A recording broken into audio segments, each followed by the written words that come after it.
Naaman was a powerful and respected commander of the Syrian army, but he had a secret. He was suffering from leprosy, a dreadful skin disease. Despite his position and wealth, Naaman's illness made him an outcast, unable to find a cure. One day, a young Israelite servant girl, who had been captured during a raid and now worked for Naaman's wife, said, "If only my master would go to the prophet in Israel, he would heal him of his leprosy." Naaman, desperate for healing, took the girl's advice and went to his king.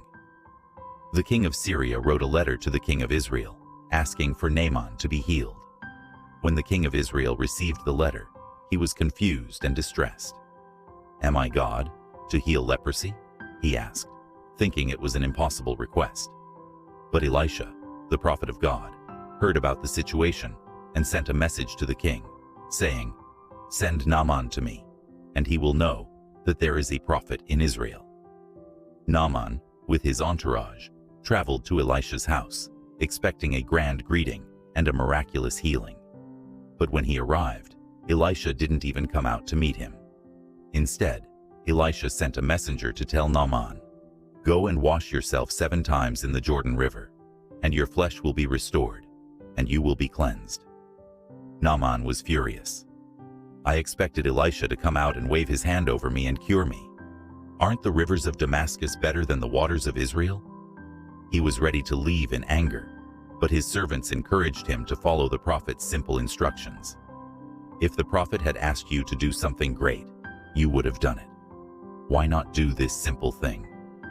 Reluctantly, Naaman agreed and went to the Jordan River. He dipped himself 7 times, just as Elisha had told him. When he came up from the water the 7th time, his skin was completely healed, as smooth as a young child's. Filled with gratitude and amazement, Naaman returned to Elisha and declared, "Now I know that there is no God in all the world except in Israel."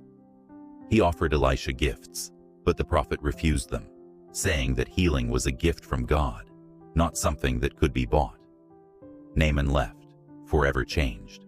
His physical healing was powerful, but the true miracle was his spiritual transformation, recognizing the one true God.